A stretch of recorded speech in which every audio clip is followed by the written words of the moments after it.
Bonjour et bienvenue sur la chaîne Transition Gagnante. Donc, je suis Priscille Ford et je suis coach formatrice en reconversion professionnelle, en transition entrepreneuriale et numérique. Et aujourd'hui, j'accueille Denis Dorbolo qui va nous parler de sa reconversion dans la facilitation visuelle ou encore le sketchnoting.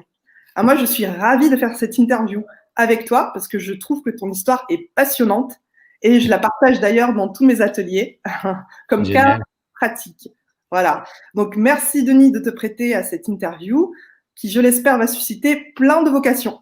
J'espère aussi, et je dois bien avouer que ça en suscite déjà pas mal, mais je vais quand même commencer par te remercier, Priscille, de m'avoir invité pour cette interview. Ça me fait super plaisir. Et c'est vrai que j'ai beaucoup de plaisir à partager le chemin qui est le mien depuis 1 an et demi, 2 ans, là, plus ou moins, parce que c'est vrai que euh, ça m'est tombé dessus, en fait.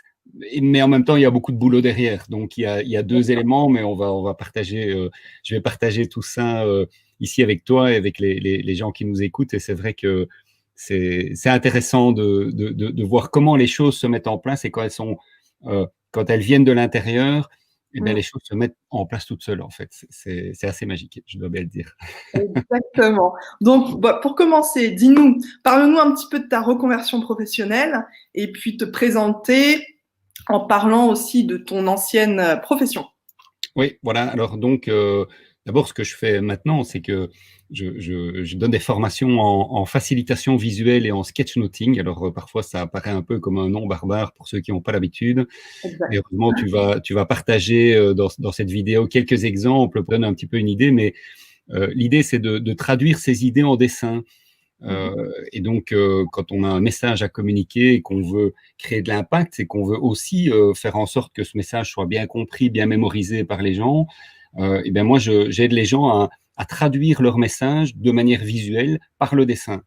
Alors, soit je le fais pour les gens, donc je crée des sketch notes, donc ce sont des résumés visuels, soit alors je leur apprends à le faire eux-mêmes. D'ailleurs, je les pousse souvent vers cette voie-là, parce que je constate avec l'expérience que tout le monde a cette capacité à dessiner, et ce qui fait obstacle, la plupart du temps, c'est la peur de ne pas y arriver. Et la plus grande peur que je rencontre, c'est la peur de ne pas savoir dessiner. Et comme par ailleurs, mais je suis aussi coach en développement personnel, euh, je travaille beaucoup dans ma formation sur gérer ces peurs et dépasser en fait toutes ces croyances en fait finalement qu'on n'est pas capable.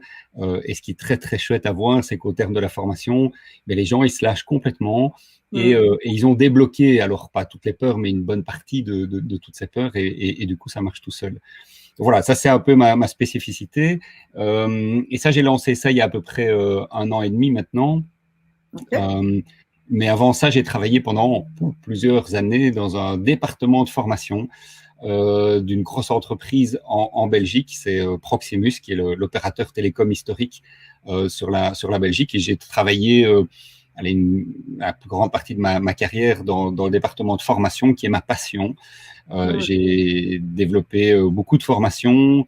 J'étais responsable à un moment des formations e-learning, donc toutes les formations en ligne. Et puis je m'occupais des coachs et des facilitateurs internes. Donc la formation, la pédagogie, ça reste ma passion depuis toujours. Super, super. En tout cas, ça se ressent. Merci.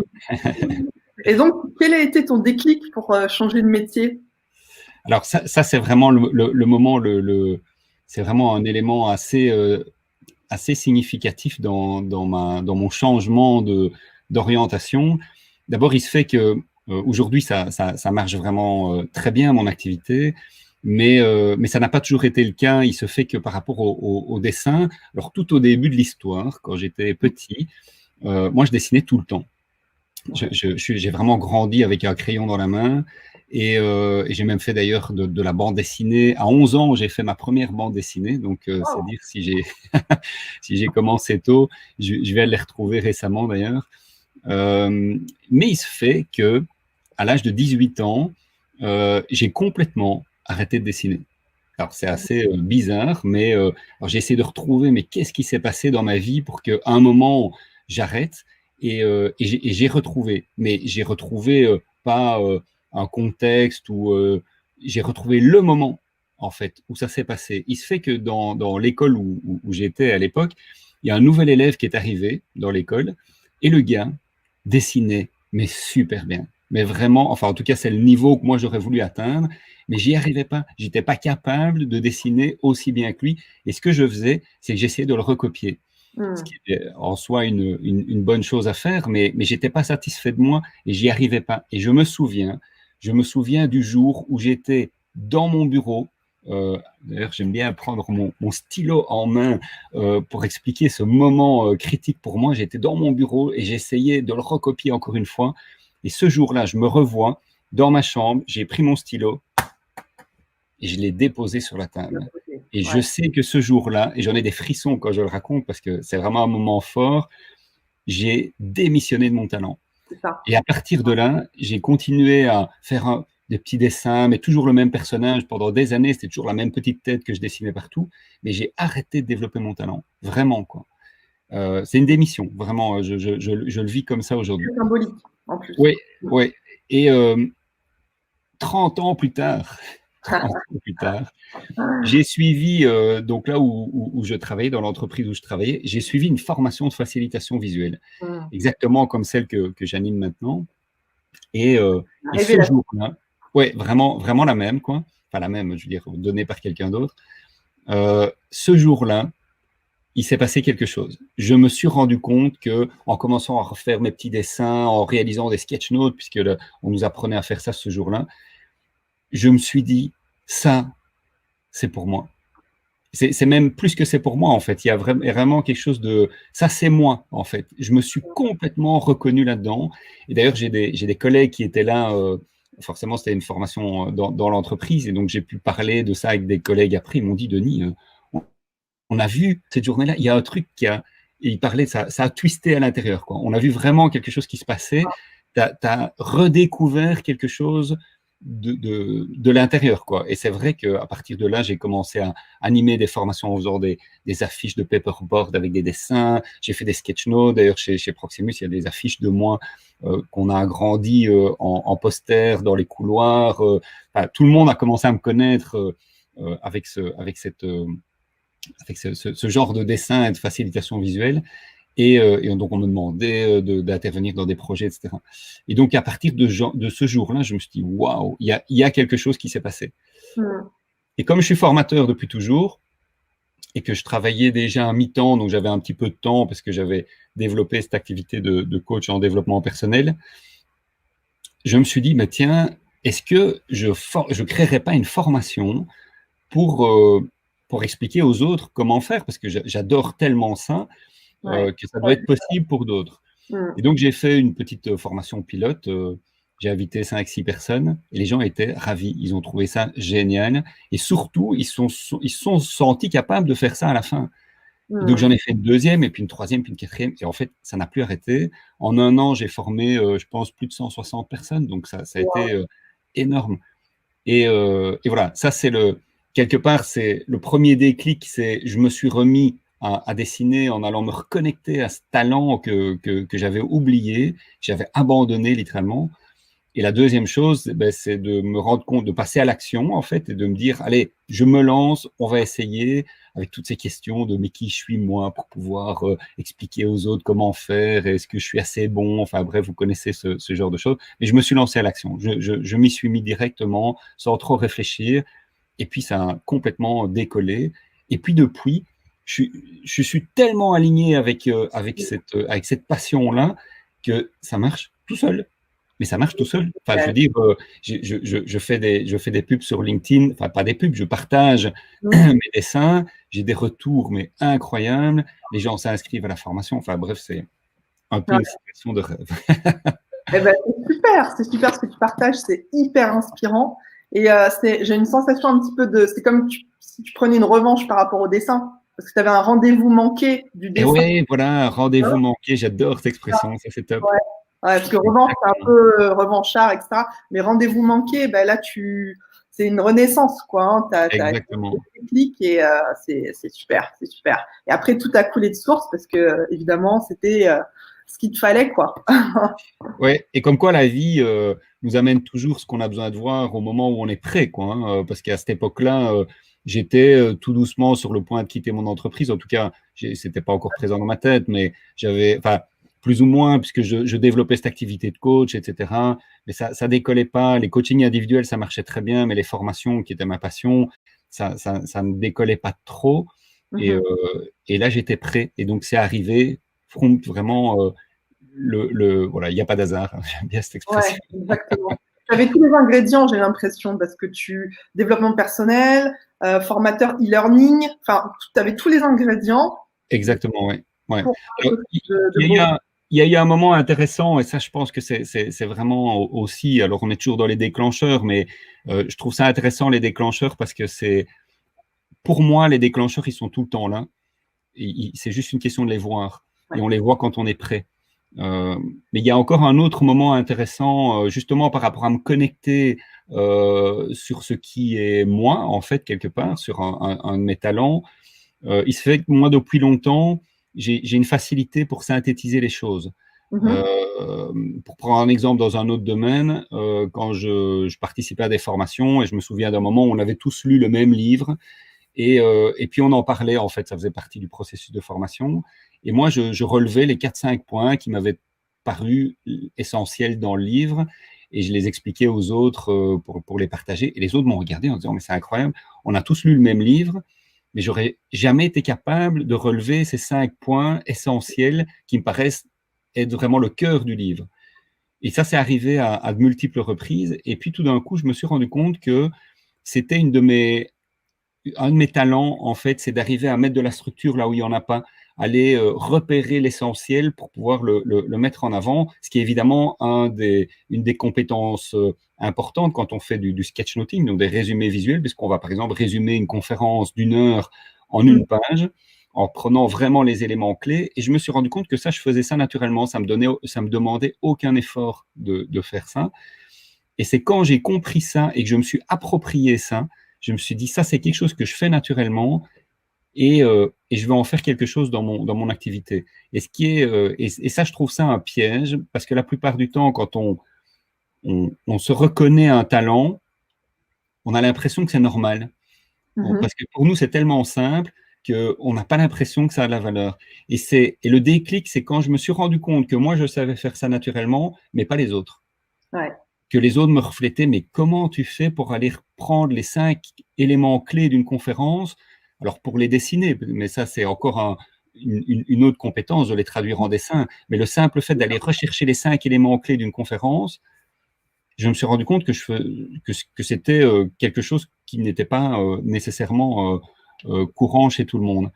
Et l'étape après était de valoriser ça.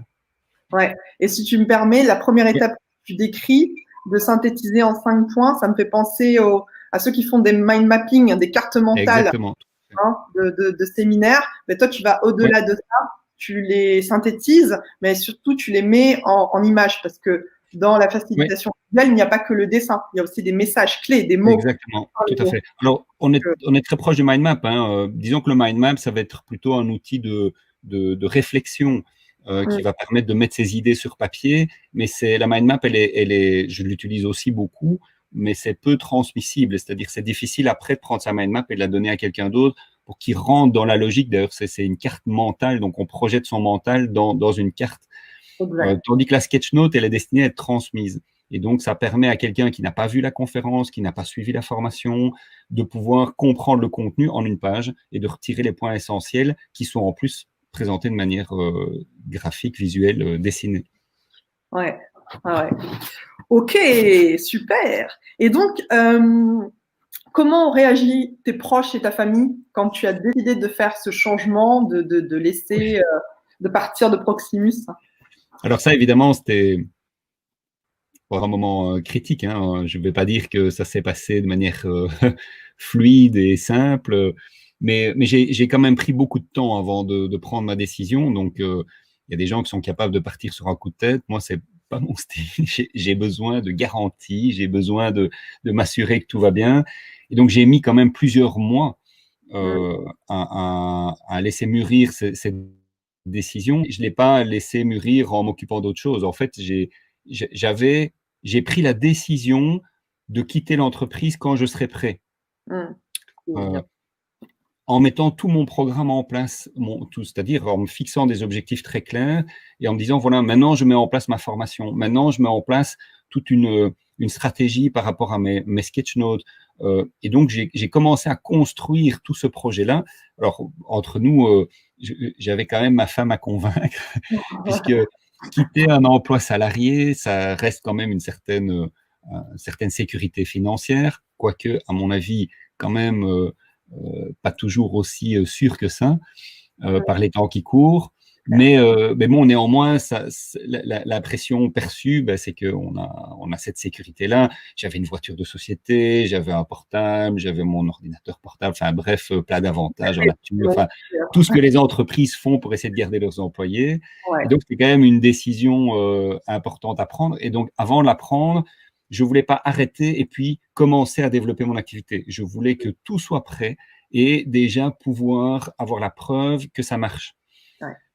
Alors, pas dans les proportions d'un indépendant à temps plein, mais au moins pour avoir la preuve que ça ne va pas péricliter rapidement, mais que j'étais plutôt sur la pente ascendante. Et ça a été le cas. Donc, j'ai beaucoup bossé, hein, même s'il y avait cet alignement qui était là et que tout se passait de manière fluide, ça demande quand même pas mal de boulot. Mais j'avais une motivation qui était démesurée, quoi. Et puis, ma femme a vu que ça marchait.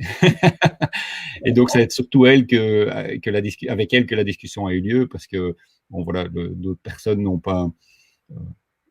À vrai dire, il y a beaucoup de gens qui me regardaient évoluer et qui me disaient waouh, mais ça a l'air de marcher tellement bien que ça les a pas surpris. Voilà, je vais peut-être dire ça par rapport aux autres. Ça leur paraissait normal, cette transition-là, tellement ça avançait de manière fluide.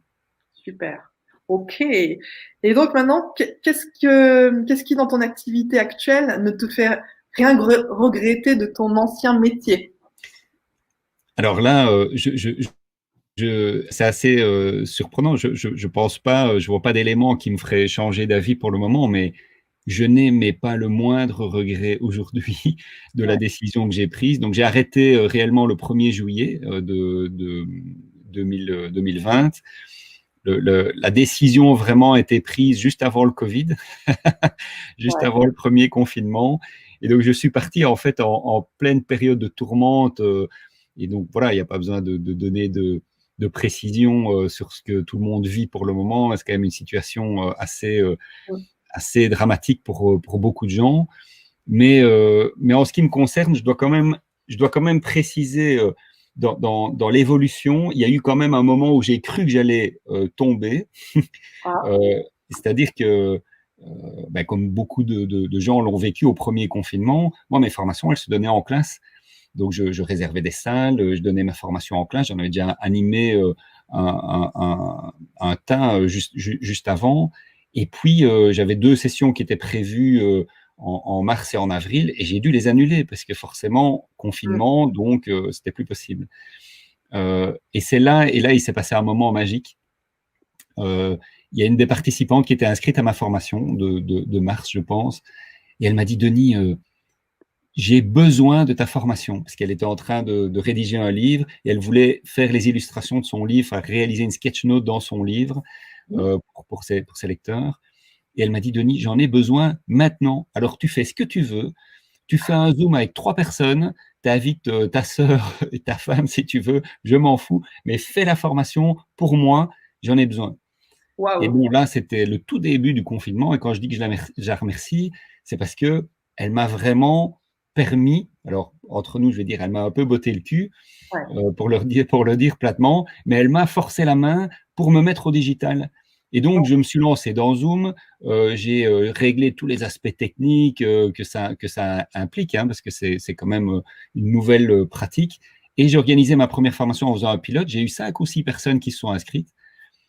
Et les gens étaient super contents. Mais autant qu'à la toute première que j'avais donnée en présentiel, celle-là, les gens étaient tout aussi contents, malgré que ça se passe en ligne, par écran interposé, que c'est une journée devant son ordinateur. Et en fait, c'était tellement axé sur la pratique que les gens étaient super contents. Puis j'en ai fait pareil, une deuxième, puis une troisième, et en fait, ça a super bien marché. Et donc, c'est parti. Et donc, du coup, la question, c'était, est-ce que je regrette? Pas une seconde, parce que ça continue à marcher malgré le confinement. Mais il y a surtout, en tant qu'entrepreneur, il y a un élément qui est déterminant et qui est juste incomparable avec un travail d'employé, c'est la liberté. Mm. Aujourd'hui, c'est moi qui décide de tout. Mais quand je dis je décide de tout, ça veut dire que c'est moi qui décide des objectifs, c'est moi qui décide de la stratégie, c'est moi qui décide des outils que je mets en place, c'est moi qui décide des règles pour évaluer mes objectifs. Bien Et c'est sûr. moi qui m'évalue, en fait, quelque part, puisque c'est moi qui fixe les critères de satisfaction, de ma satisfaction. Évidemment, je fais des enquêtes de satisfaction chez mes clients, mais c'est moi qui ai tout en main. Et ça, c'est un bonheur incomparable pour moi. Alors, dans un contexte où ça marche bien, évidemment, c'est encore plus facile. Mais il m'est déjà arrivé maintenant à plusieurs reprises de refuser des contrats. Mhm. Et ça, j'aime bien utiliser ce là pour illustrer jusqu'à quel point j'ai cette liberté aujourd'hui. Alors, refuser des contrats, ça, quand on se lance comme indépendant, ça peut paraître déjà complètement aberrant de se dire, mais non, tu as une occasion de gagner de l'argent, vas-y. On a raison. Mm. Ben oui, voilà, c'est ça. Mais je vais donner un exemple clair. Par exemple, je me positionne aujourd'hui quand je fais des sketch notes pour des clients, par exemple pour un livre. Donc, je fais une sketch note par chapitre et une sketch note globale qui permet après de faire le marketing du livre. J'ai des gens qui m'ont demandé de faire les illustrations de leur livre, de Mhm. mettre un petit dessin, un petit pictogramme par-ci, par-là dans le livre. Et ça, je refuse, en fait. Et je refuse pourquoi? Parce que je me positionne comme sketchnoteur, comme Ouais. facilitateur visuel et sketchnoteur. Et donc, si je me mets à faire des illustrations, comme j'ai inclus une partie de marketing après où je mets les sketchnotes sur mon site, je parle de la personne, je parle de mes clients, je partage tout ça. Si je partage des illustrations, ben, je vais commencer à être euh, reconnu comme illustrateur. Et ça, je ne veux pas. Je veux vraiment rester fixé sur mon positionnement. Et Mhm. donc, j'ai refusé des projets, juste pour être très clair. Et je suis vraiment content de cette stratégie. D'ailleurs, c'est un conseil que je peux donner aux entrepreneurs, c'est choisir son domaine d'expertise et, et vraiment œuvrer à devenir l'expert de son domaine. Bon, moi, Ok. j'ai un profil d'expert à la base, mais je trouve que ça, c'est vraiment puissant parce qu'alors, quand les gens pensent, ils écrivent un livre, ils vont lancer leur premier livre, ils se disent, ah mais je vais faire appel à Denis de Pictobello pour pouvoir faire les sketch notes de mon livre et communiquer sur mon livre. Et on ne va pas penser à moi pour les illustrations et ça ne m'intéresse pas qu'on pense à moi pour ça. Par contre, pour les sketch notes, ça rentre dans mon univers, ça rentre dans ma communication, dans mon marketing et ça crée vraiment mon image en fait finalement et ça me permet d'évoluer en tant qu'expert dans ce domaine. Alors juste, tu peux rappeler à nos auditeurs quelle est la différence entre illustration et sketch note? Oui, peut-être pour préciser. Alors, une sketch note, euh, ben, tu vas en diffuser quelques-unes. Je pense qu'il y en a quelques-unes qui apparaissent pour les gens qui nous regardent pendant cette interview. Mais une illustration, ça va juste être un dessin pour illustrer un point d'un chapitre. Tandis qu'une sketch note, c'est raconter une histoire. Et Ouais. donc, par exemple, dans les sketch notes de livres que je fais, je vais résumer de manière visuelle tout un chapitre. Donc, vous Mm. savez, enfin, je dis vous, je parle aux gens qui nous écoutent, mais tu vois, quand à la fin d'un chapitre, il y a parfois un petit cadre avec les points clés du chapitre, Ouais. ce qui est toujours une très bonne idée. Comme ça, on a une petite synthèse et quand on lit le livre en plusieurs fois, ben, on peut relire juste cette petite synthèse à la fin du livre. Ben, à la place de cette petite synthèse écrite, eh bien, on a une synthèse visuelle. Voilà. Et c'est comme ça que je mets une sketch note dans les livres. Alors, je dis pas que quand je fais les sketch notes, parfois on extrait une petite partie de la sketch note pour illustrer un point ou l'autre du livre. Mais je ne vais pas faire juste l'illustration d'un point ou l'autre du livre. C'est Ok, vraiment ma porte d'entrée, c'est la sketch note. ok, super. Alors, on continue dans les questions. Quels seraient, toi, tes conseils pour quelqu'un qui souhaite effectuer une reconversion professionnelle? Ouais, ça c'est une bonne question et je dirais que pour moi, en tout cas, ce qui m'a paru essentiel pour moi, mais aussi pour les gens que j'ai accompagnés quand j'étais encore coach en développement personnel, euh, c'est vraiment de partir de soi et c'est-à-dire aller vraiment visiter l'intérieur. Quand je dis visiter l'intérieur, il y a une expression que j'aime beaucoup et que j'utilise beaucoup, c'est aller découvrir son talent. Mm. Alors, souvent, on a tendance à vouloir développer ses compétences comme si c'était quelque chose d'extérieur à soi, en se disant je dois acquérir cette compétence-là, je dois apprendre à faire ceci, et puis je vais développer ça. Mais l'alignement, il vient quand on est allé se reconnecter à quelque chose qui est déjà là, et c'est le déjà là qui est vraiment essentiel. Et c'est pour ça que le mot découvrir ce qui est déjà là, moi je l'écris en 2 mots. C'est pas découvrir en un mot, c'est dé-couvrir. Et donc c'est enlever ce qui recouvre ce qui est déjà là. Et ça, c'est vraiment pour moi, c'est fondamental parce qu'il y a une espèce de voile en fait qui cache nos talents, nos passions, qui on est vraiment en fait. Et ce voile en fait, il est constitué essentiellement de peur d'oser regarder qui on est, d'oser dévoiler qui on est, hein, ça va vraiment dans la même métaphore, et l'exposer, le montrer au monde. Et donc la démarche, c'est d'aller se reconnecter à ça, à ce qui est déjà là, en le découvrant, en enlevant toutes les couches de résistance, de croyance et de peur qui empêchent de révéler qui on est au monde. Donc ça, pour moi, c'est vraiment le cœur du travail. Alors, moi, je suis dans le développement personnel depuis quelques années, donc c'est vrai que j'ai fait ce travail pendant quelques années. Donc tout ça s'est mis en place progressivement. Et ça me paraît vraiment une chose énorme. Alors, il y a un petit piège, je l'ai mentionné tout à l'heure, c'est que souvent, quand on découvre quelque chose qui est déjà là, ben on se dit, ben ça, il n'y a pas de surprise parce qu'en fait, il y a une partie de nous qui sait que c'était déjà là. Mais alors, on n'a pas l'impression que ça a de la valeur parce qu'on se dit, mais c'est tellement simple pour moi, mais ça n'a pas de valeur, quoi. Et c'est ce processus que moi j'ai découvert avec cette capacité à structurer les choses, où je me suis dit, et à dessiner aussi, mais où je me suis dit, mais en fait, les autres ne sont pas nécessairement capables de ça. Et ça a de la valeur pour les autres parce qu'ils ne savent pas le faire et de valoriser ça. Alors là, on tombe dans le deuxième piège, c'est évidemment d'oser être payé pour quelque chose qu'on fait naturellement et simplement. Hein, c'est ce fameux syndrome de l'imposteur, ben on y passe forcément quand on est connecté à quelque chose qui vient de soi, mais quand on l'a dépassé, quand on a fait ce travail de retirer toutes ces peurs, alors on arrive dans une fluidité qui est absolument magique. Absolument magique. Waouh, waouh, waouh, waouh. Eh ben, tu as du coup répondu à une autre question qui arrivait, hein, parce que je disais, pour arriver où tu en es, tu t'es beaucoup investi dans le travail, hein. Tu as fait des Oui, formations, t'as eu, j'imagine que tu as eu aussi recours à peut-être tu as aussi un accompagnement ou pas du tout? Tu t'es... ouais, tout à fait. Alors, c'est vraiment quelque chose dont je me suis rendu compte. Moi, je suis plutôt du style, euh, j'ai une fierté à faire les choses par moi-même. Euh, et même quand on m'explique quelque chose de l'extérieur avec une méthode, j'ai tendance à vouloir adapter la méthode à moi et le faire comme moi je veux. Mais néanmoins, dans ce processus, je me suis quand même rendu compte que profiter d'un coaching extérieur, d'un regard extérieur, de suivre des formations pour pouvoir développer des nouvelles compétences, c'était crucial. Crucial. Et je pense que là, maintenant, depuis 2 ans et demi, j'ai suivi je pense, des centaines d'heures de formation.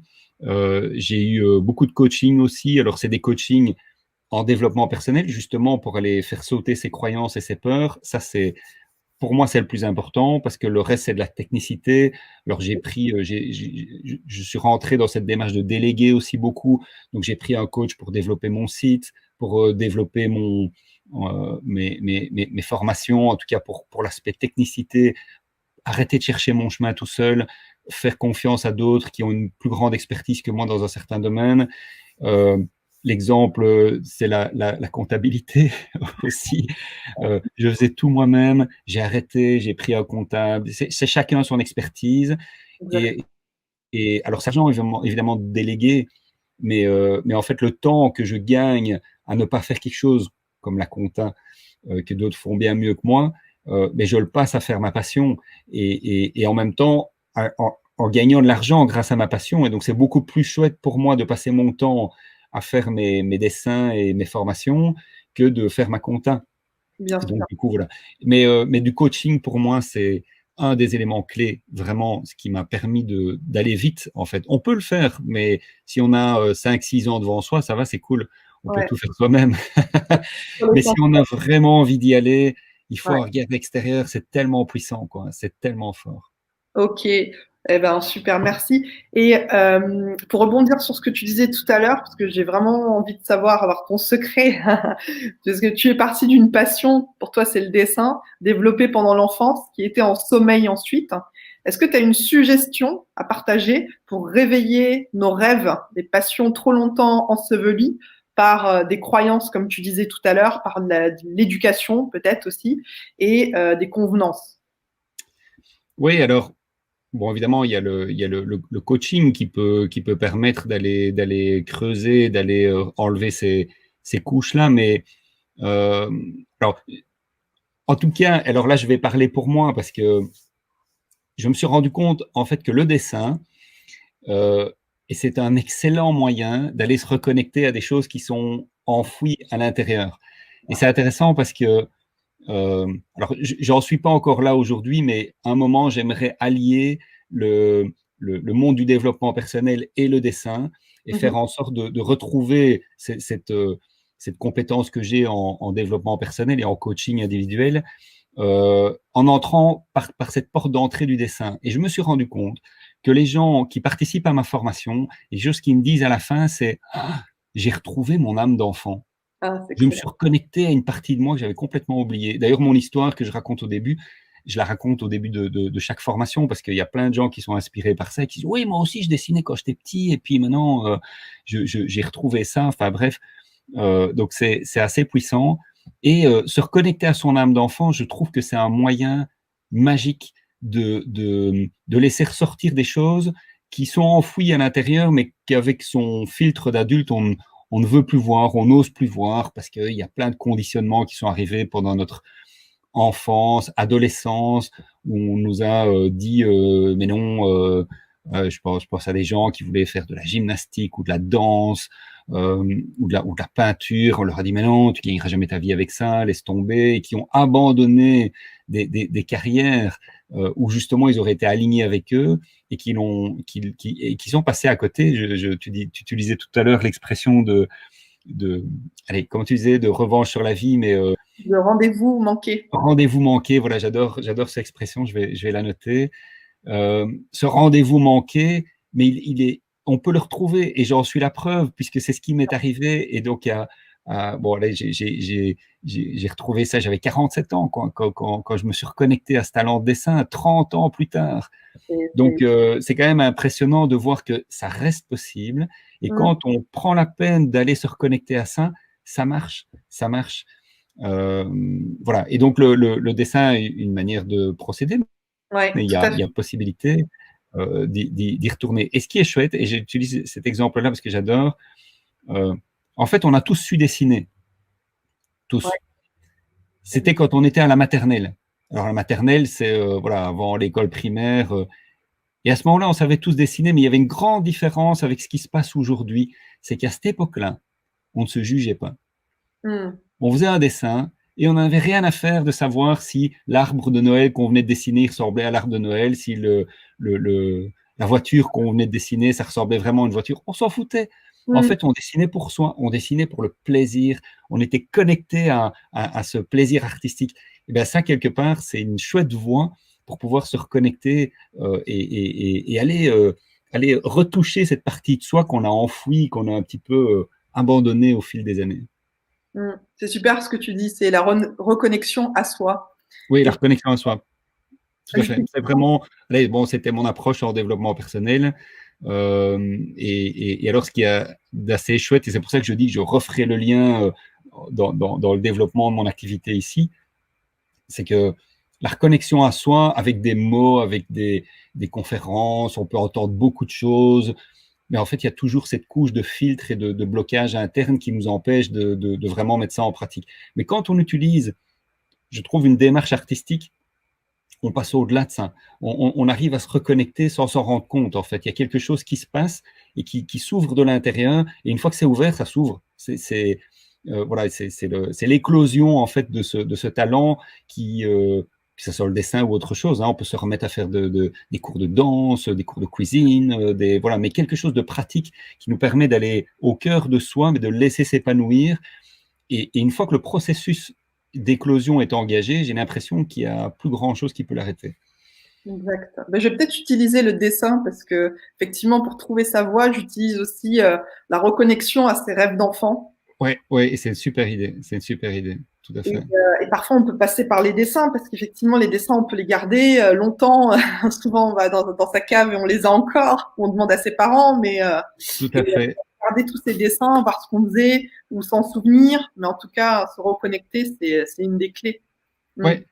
Et c'est le processus, c'est même pas tellement le dessin au final, en fait, quelque part, c'est plus le processus par lequel on passe quand on Ah oui. s'autorise Mm. à dessiner. Et au début, à la limite, on peut le faire de soi à soi, hein, on n'est pas obligé de montrer ses réalisations aux autres. Alors, pour moi, dans ma formation, c'est une partie du processus parce que quand on suit une formation, on montre ses dessins. Hein, pour le moment, si on le fait dans Zoom, on Oui. va dessiner hein, selon les exercices qui sont prévus. Puis à un moment, on montre ses dessins à l'écran et tout le monde voit les dessins. Et ça fait partie du processus par rapport à euh, oser s'afficher, ne plus avoir peur du jugement. Et là, comme tout le monde dans la formation, on fait la même chose et on est plus ou moins au même stade, ben ça, au fur et à mesure, on sent cette peur de montrer ce qu'on a fait qui s'amenuise. Et donc, c'est un travail, en fait, tout en douceur, en bienveillance, sur justement ben, cette peur du jugement, en fait, finalement. Génial. Et donc, quels sont tes nouveaux projets? Parce que effectivement, j'ai vu le décollage de ton activité Ouais, et j'ai pu voir ton alignement, il est là, il est cohérent et c'est ce qui aussi explique bah, en partie ton succès en tout cas. Mais j'imagine que tu as des nouveaux projets et tu peux les partager, c'est le moment, le grand oui, moment. tout à fait. Alors, on va devoir doubler le temps de l'interview si je dois expliquer tous mes projets parce que j'en ai 1000. Mais j'ai appris aussi ces derniers temps à me centrer sur l'essentiel et me fixer des grandes priorités pour justement ne pas me disperser. Et ça participe de cette même démarche d'être vraiment focus sur une tâche et la mener jusqu'au bout. Et mon grand objectif pour 2021, c'est de réaliser ma formation en ligne, c'est-à-dire en capsule vidéo. Ouais. Donc pour le moment, je donnais ma formation en classe, je la donne maintenant en format webinaire avec les outils qu'on connaît. Et la prochaine étape en 2021, ça sera de lancer ma formation en ligne, Mhm. enfin e-learning, en capsule vidéo. Donc ça, c'est un gros projet, parce que ça demande quand même beaucoup d'énergie et de, de, de mise en œuvre. Mais, et pour penser un petit peu plus loin, j'en ai touché un mot il y a quelques minutes, c'est justement de refaire le lien avec cette dimension développement personnel et commencer à intégrer cette relation à soi au moment où on est en train de dessiner pour quelque part dessiner son projet de vie, dessiner ses objectifs. Et alors, évidemment, pour vous dire comment ça se passe une fois qu'on est aligné et qu'il n'y a pas d'hasard, je venais de décider, je m'en rends compte maintenant en fait, je venais de décider ça quelque part dans ma tête. Je me suis dit, OK, il est temps que je commence à mettre en place quelques pièces du puzzle par rapport à me reconnecter à ça. Pas pour le faire déjà maintenant, mais pour que les briques soient déjà prêtes, pour ne pas partir dans une autre direction et déjà être en route pour ça. Et hier, j'ai un de mes clients pour qui j'ai sketchnoté un livre qui m'appelle et qui me dit, Denis, j'ai un projet de facilitation où moi je vais aider les gens à définir leur projet leurs objectifs avec Mhm. une technique particulière. Et il m'a dit, Denis, j'aurais besoin de toi pour créer cette formation ensemble. Moi, je fais la facilitation avec la technique qui maîtrise parfaitement, et moi, je ferai les dessins pour un groupe en fait qui serait en train de fixer ses objectifs de l'année. Et donc, on arriverait après avec cette carte d'objectifs pour l'année et combiner les deux. Et là, on commence à se rapprocher du développement personnel Ouais. et de la facilitation et des objectifs de vie. Et voilà. Et les premières briques sont en train de se mettre. Et c'est comme ça que ça se passe. Et c'est pour ça que j'aime bien prendre cet exemple-là. C'est quand on est aligné et qu'on est prêt à recevoir ce pourquoi on est prêt à ce moment-là et qu'on a fait le déclic dans sa tête, ça arrive tout seul. Et il y a quelqu'un qui vous appelle et qui vous dit, tiens, je ferais bien ça, et qu'est-ce que tu en penses? Et je n'ai même plus besoin de chercher, en fait. J'ai pas besoin de commencer à, à prendre des initiatives concrètes. Elles viennent à moi. Voilà, ça c'est c'est encore un côté magique et je dois bien avouer que c'est très chouette, très agréable et j'aime bien le partager. Bah, c'est chouette, mais avec tous les webinaires aussi que tu partages, voilà, Oui, c'est un rendez-vous hein, qui se fait aussi par bouche à oreille et on le voit, on a l'expérience du dessin, de pouvoir dessiner pendant ce webinaire et oui. c'est génial pour l'avoir fait aussi. Oui, Je... tout à fait, tu y as participé et c'est vrai que c'est mon outil principal pour partager mon activité, mais allez, le fait d'apprendre la facilitation visuelle et le sketchnoting. Et donc, j'ai un webinaire, effectivement, d'une heure que j'organise à peu près toutes les 3 semaines et qui est gratuit. Et donc, on peut s'inscrire et venir créer sa première affiche. Et donc, c'est tout un processus.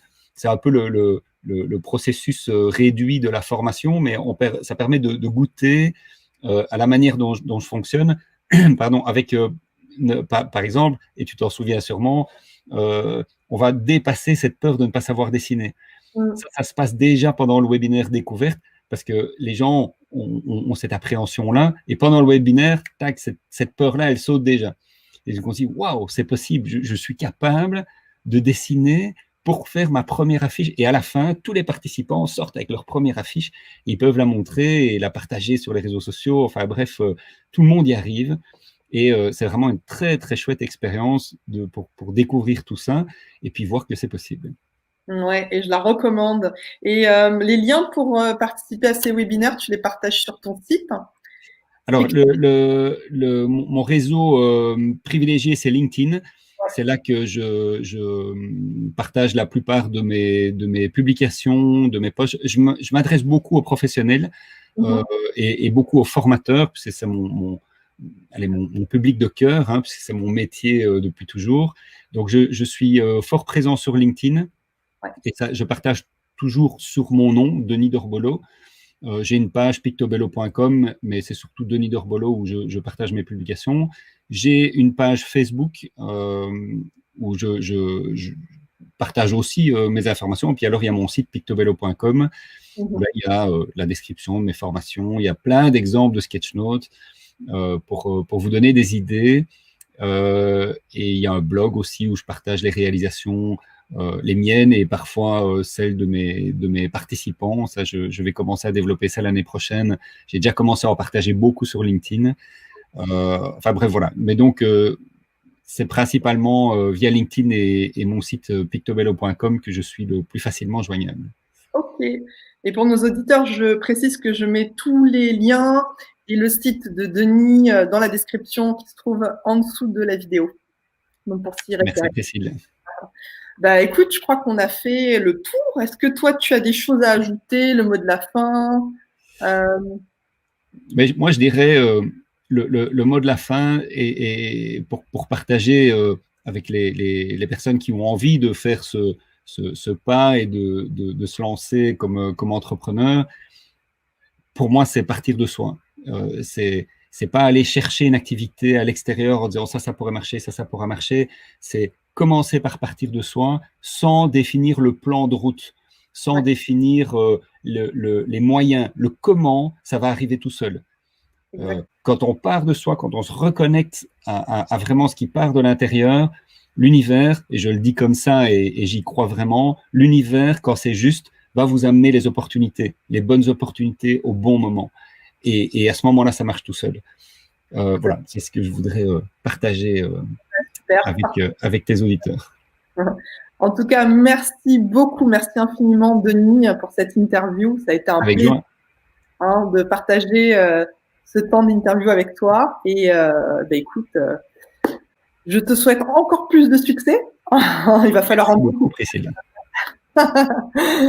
Et à très vite, Denis. Oui, au revoir, à très bientôt. Merci.